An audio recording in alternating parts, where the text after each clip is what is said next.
Moto ரீசெண்டாக Moto H50 Neo அப்படின்ற ஒரு மொபைலை லான்ச் பண்ணியிருக்காங்க. கொடுக்குற விலைக்கு நல்ல ஸ்பெசிஃபிகேஷன்ஸோடு லான்ச் பண்ணியிருக்காங்க. பட் இதில் என்னென்ன நல்லா இருக்குது, என்னென்ன பாசிட்டிவாக இருக்குது, யார் யார் வாங்கலாம், யார் யார் வாங்கக்கூடாது போன்ற எல்லா விஷயத்தையும் இந்த வீடியோவில் டீட்டெயிலாக பார்த்துடலாம். ஸோ இந்த வீடியோவை ஸ்கிப் பண்ணாமல் பாருங்கள். இந்த மொபைல் வாங்கலாமா இல்லை இந்த பட்ஜெட்டில் இருக்க வேறு மொபைல் வாங்கலாமா அப்படின்னு தேர்ந்தெடுக்கிறதுக்கு இந்த வீடியோ கண்டிப்பாக யூஸ்ஃபுல்லாக இருக்கும். ஃபர்ஸ்ட் நம்ம இதனோட டிசைன் பற்றி பார்த்துடலாம். பார்க்குறதுக்கு ஒரு நல்ல டிசைனாக தான் கொடுத்துருக்காங்க. 8.1 mm திக்னஸ் இருக்குது, 171 கிராம் வெயிட்டோடு கொடுத்துருக்காங்க. ஃப்ரண்ட்டில் Gorilla Glass 3 ப்ரொடக்ட் பண்ணியிருக்காங்க. ஸோ ஓரளவுக்கு ஓகேவான பில்ட் அண்ட் ஓரளவுக்கு நல்ல டிசைன் அப்படின்னு நம்ம சொல்லலாம். அண்ட் அடுத்தபடியாக டிஸ்பிளேன்னு பார்க்கும்போது இங்கே 6.4 inches Full HD plus POLED panel கொடுத்துருக்காங்க. 120 Hz ரெஃப்ரெஷ் ரேட் இருக்குது. HDR 10+க்கான சப்போர்ட்டும் கொடுத்துருக்காங்க நண்பா. 3000 nits பீக் பிரைட்னஸ் கொடுத்துருக்காங்க. நம்ம HDR வீடியோஸ்லாம் பார்க்கும்போது நல்ல பிரைட்டாகவே இருக்கும். அண்ட் அது மட்டும் இல்லாமல் இது வந்து ஒரு LTPO பேனல். 120 Hzலேருந்து 1 Hz வரைக்கும் நம்ம ரெஃப்ரெஷ் ரேட்டை அதுவே ஸ்விட்ச் பண்ணிக்கும். ஸோ பேட்டரி பேக்கப் கொஞ்சம் பெட்டராக கிடைக்க சான்ஸ் இருக்குது. இங்கே மோட்டோ ஒரு நல்ல விஷயம் பண்ணியிருக்காங்க. ஃப்ளாட் டிஸ்பிளே கொடுத்துருக்காங்க. கர்வ் டிஸ்பிளேவோடவே நிறைய மொபைல்ஸில் லான்ச் பண்ணிட்டு இருந்தாங்க. ஸோ ஃப்ளாட் டிஸ்பிளேவை ப்ரிஃபர் பண்ணுறவங்களுக்கு இந்த மொபைல் சூட் ஆகும். ஓவராலாக பார்க்கும்போது ஒரு நல்ல டிஸ்பிளேவே கொடுத்துருக்காங்க. அடுத்தபடியாக கேமராஸ் தான் எங்கள் மோட்டோ மாஸ் பண்ணியிருக்காங்கன்னு சொல்லலாம். பிகாஸ் டெலஃபோட்டோ சென்சர்ன்றது நம்ம பார்த்து ரொம்ப நாள் ஆகுது இந்த பட்ஜெட் செக்மெண்ட்டில். பட் மோட்டோ கொடுத்துருக்காங்க. ஃபுல் கேமரா செட்டப்னு பார்க்கும்போது 50 மெகாபிக்சல் ட்ரிபிள் கேமரா செட்டப் தந்துருக்காங்க நண்பா. 50 மெகாபிக்சல் பிரைமரி கேமரா, சோனியோட லிட்டியா 700C என்ற சென்சர் கொடுத்துருக்காங்க. ஆப்டிக்கல் இமேஜ் ஸ்டெபிலைசேஷனும் இருக்குது. ஸோ ஸ்டேபிளான வீடியோ ஃபுட்டேஜஸ் நம்மளால் ஷூட் பண்ணிக்க முடியும். நைட் ஃபோட்டோகிராஃபி பெட்டராகவே இருக்கும் OIS இருக்கிறதால. 10 megapixel telephoto sensor, 8 megapixel ultra wide ஆங்கிளும் கொடுத்துருக்காங்க நண்பா. 4K video 30 fps 3 sensor use பண்ணி நம்மளால் ஷூட் பண்ணிக்க முடியும். அண்ட் 32 மெகாபிக்சல் செல்ஃபி கேமரா கொடுத்துருக்காங்க. இதுலேயும் நம்மளால் 4K வீடியோ 30 fps ஷூட் பண்ணிக்க முடியும். ஸோ 4 சென்சர்லையுமே 4K வீடியோ ஷூட் பண்ண முடியும் அப்படின்றது ஒரு சில மொபைல்ஸில் மட்டும்தான் நம்மளால் பார்க்க முடியும்.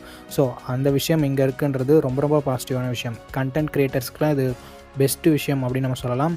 ஸோ கேமரா தாறுமாறாக பண்ணியிருக்காங்க. இந்த பட்ஜெட்டில் ஸ்டாண்ட் அவுட்டான பர்ஃபார்மன்ஸ் நமக்கு கிடைக்குது. ஆனால் அடுத்தபடியாக பர்ஃபார்மன்ஸ்னு பார்க்கும்போது Android 14 லான்ச் பண்ணியிருக்காங்க. Dimensity 7300 என்ற ஓரளவுக்கு நல்ல பர்ஃபார்மன்ஸ் கொண்ட ப்ராசஸர் கொடுத்துருக்காங்க. இந்த ப்ராசஸர் நமக்கு 19,000 ரூபாய்க்கே கிடைக்குது. iQOO Z9 இருக்குது இல்லையா, அந்த மொபைல்லே நமக்கு இந்த ப்ராசஸர் கிடைக்குது. ஸோ பர்ஃபார்மன்ஸ் உங்களுக்கு மெயின் ப்ரியாரிட்டினா மட்டும் இந்த மொபைல் உங்களுக்கானது இல்லை நண்பா. ஏன்னா இங்கே Poco X6 Pro மாதிரியான மொபைல்ஸ்லாம் இருக்குது. அடித்து டம்சம் பண்ணிடும் பர்ஃபார்மன்ஸ்லாம். ஸோ அதை கம்பேர் பண்ணும்போது பர்ஃபார்மன்ஸ் கொஞ்சம் கம்மியாக தான் இருக்குது அப்படின்றத மைண்டில் வச்சுக்கோங்க. 14 5G பேண்ட் சப்போர்ட் தந்திருக்காங்க. 5 வருஷம் ஆண்ட்ராய்டு அப்டேட்டும் 5 வருஷம் செக்யூரிட்டி பேட்ச் அப்டேட்டும் தருவாங்களாமா. சாம்சங்க்கு ஈக்குவலாக பண்ணியிருக்காங்க இங்கே அப்டேட்ஸ் பொறுத்த வரைக்கும். ஸோ இது ஒரு நல்ல விஷயம். பர்ஃபார்மன்ஸ் மெயின் ஃபோக்கஸ்னால் மட்டும் இதை தவிர்த்துக்கலாம். மற்றபடி ஒரு நல்ல மொபைலாகவே இருக்குது இது வரைக்கும்.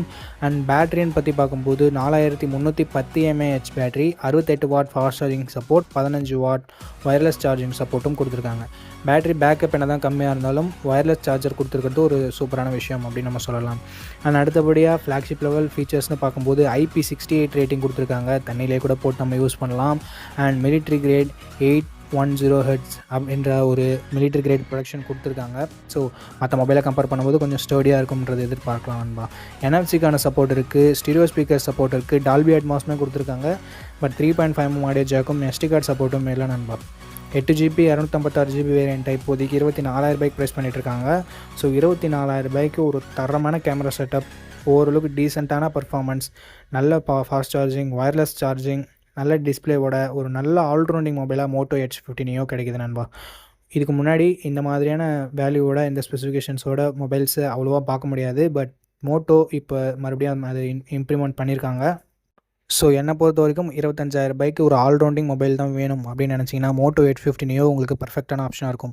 இங்கே ஒரு சின்ன குறையாக நான் என்ன பார்க்குறேன்னா, பர்ஃபார்மன்ஸ் இன்னும் கொஞ்சம் அதிகமாகவே கொடுத்துருந்துருக்கலாம் அப்படின்றது நினைக்கிறேன். பட் இதுவே ஓகே தான். ஏன்னா இந்த ப்ரைஸிங்க்கு இதுவே நம்ம அதிகமாக தான் கொடுத்துருக்காங்க. அப்படின்னு பார்க்கும்போது பர்ஃபார்மன்ஸை நம்ம கொஞ்சம் காம்ப்ரமைஸ் பண்ணிக்கலாம் அப்படின்றது என்னோட கருத்தாக இருக்குது.